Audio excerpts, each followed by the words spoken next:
Of 13 ABC Action News. Now, your table is ready. Join 13 ABC's Jeff Smith with the decision makers of Northwest Ohio and Southeast Michigan. This is the Roundtable.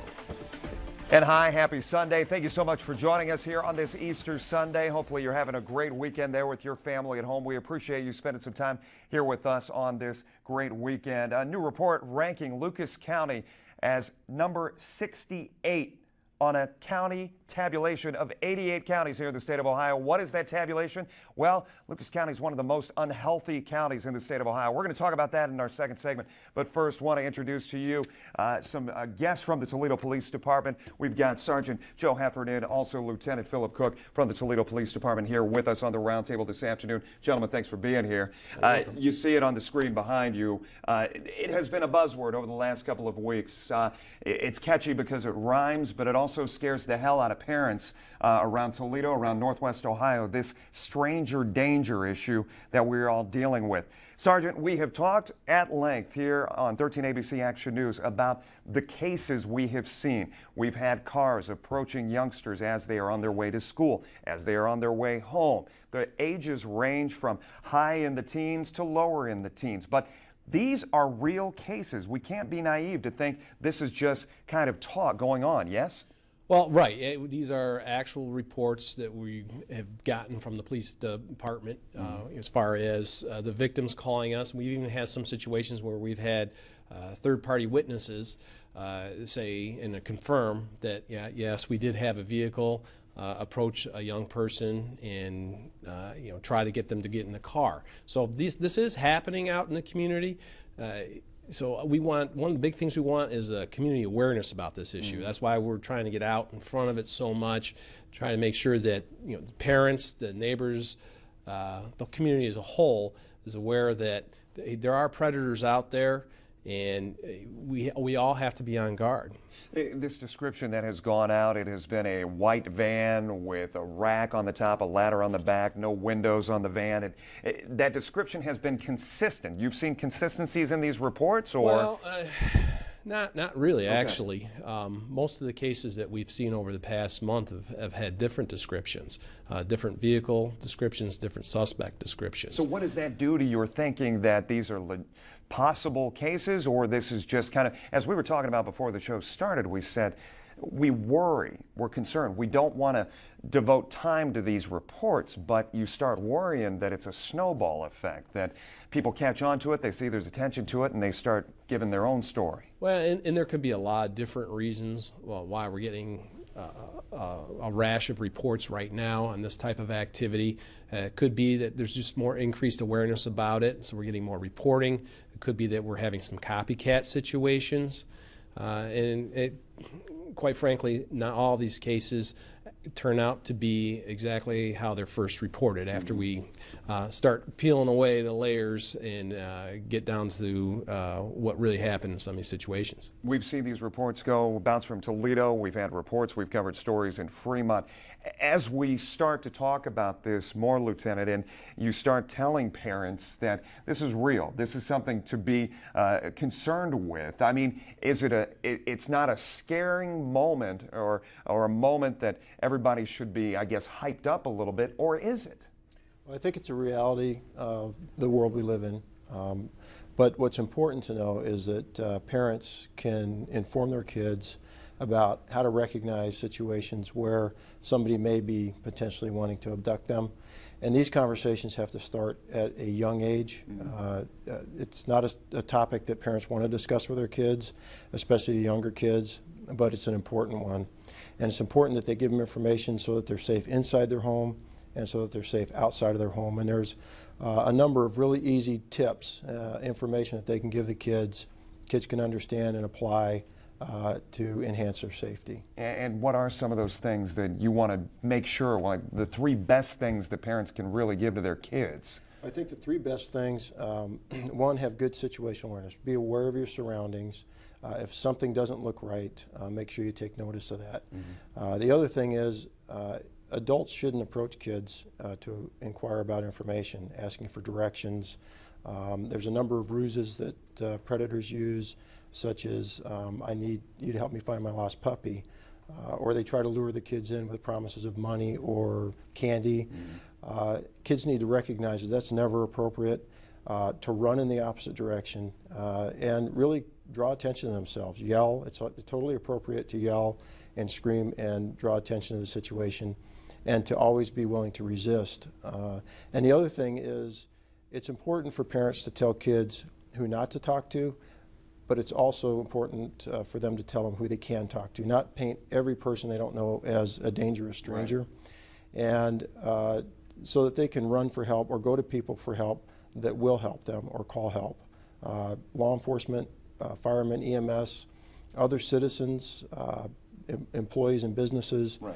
People they go to that aren't going to hurt them and will help them. We are a helpful vehicle in getting the word out, and obviously I wanted to show people at home, Toledo Police Department website even has a site dedicated specifically to educating people on stranger danger. And Sergeant, as we talk more and more about this, and you talked about awareness of it, we had talked before we came on today, Toledo has been tabbed as one of those states with an abduction issue, with a problem with prostitution. So is that one of the reasons that we are in such good contact and you guys are putting the word out to the media that this is something to really take to heart?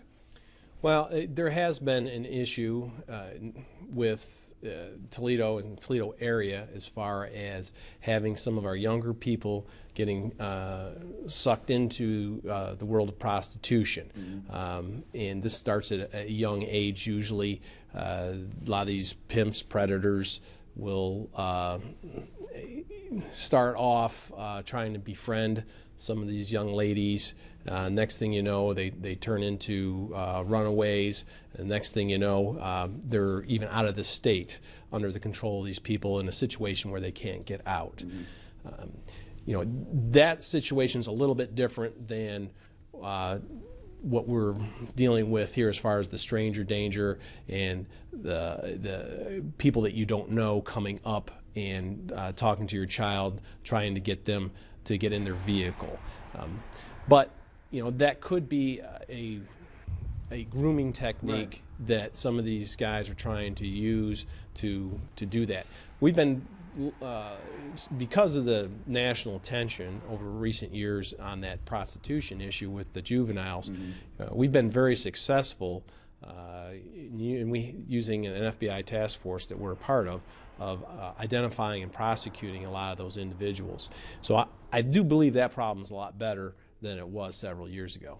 When we look at the descriptions of what has been coming into the Toledo Police Department over the last couple of weeks, are there crimes on the surface being committed right now? Well, it depends on some of the factors. You know, how was the individual approached? What questions were asked? Did the juvenile feel threatened when they were threats made? Even the age of the juvenile. And even the age of the juvenile is a factor too. If it's going to be a child that's 13 years of age or younger, that brings it into a different category legally. So these are all factors that we have to iron out when we're doing our investigations. Well, I want to show you real quick. We were in Fremont earlier this week, and we did talk to some residents, and obviously it's kind of piqued the interest of those in Fremont as well, dealing with their own stranger danger cases. Something's going to happen bad, I'm afraid, before they get to the bottom of it. Things like that usually don't happen around here. I mean, it's kind of scary. And is that kind of the naive thought that goes in for a lot of folks? They're like, not my neighborhood. I think that's just a general human reaction. Yeah.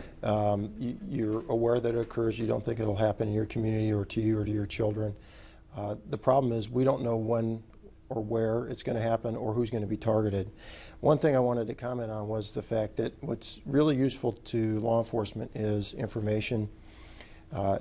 When you have these discussions with your child, talk to them about getting descriptions if they can.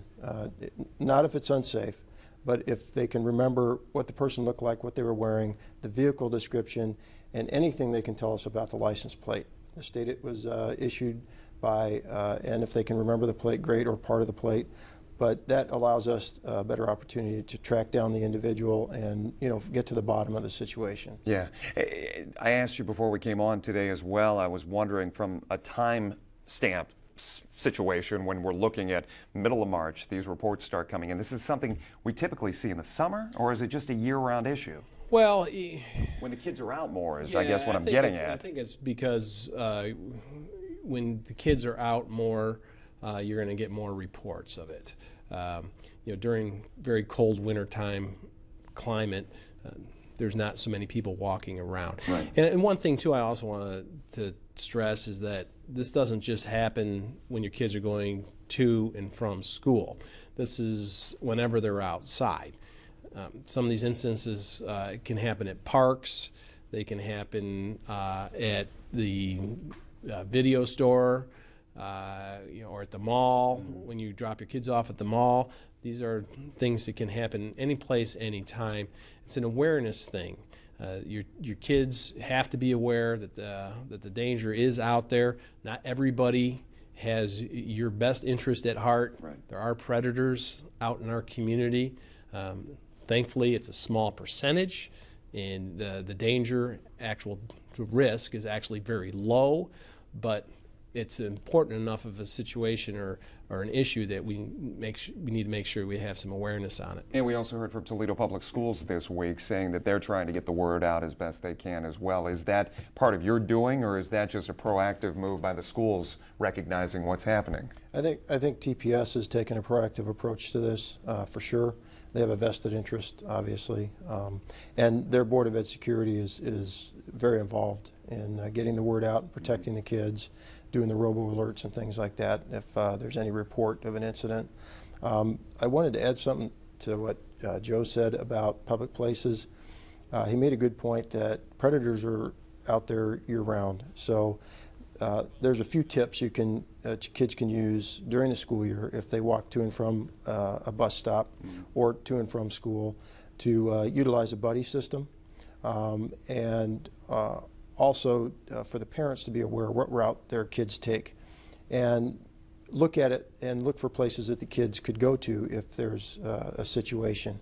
During the summer breaks, like he said, parks, playgrounds, public restrooms, locations where you could be isolated are places to be aware of. Stay away from if you're alone, and you're able to protect yourself from being abducted or a potential target if you do that. Reason for area suburbs to be on alert as well? Well, as you can see from just some of the reports that we've been getting in the area, I mean, we've had Fremont, Sylvania. I mean, it's all over. Yeah. There's no one place that's really safer than another. I mean, if you think that just because you live in a particular neighborhood that this isn't going to happen or couldn't happen, then you're fooling yourself. One thing that we want to also mention is that your odds of actually being abducted by a pure stranger are a lot less than somebody that may be known or acquaintance type person. Okay. Gentlemen, thank you so much. I appreciate you taking some time. Obviously important for our audience out there this afternoon. Stay right there. We'll be back with more right after this.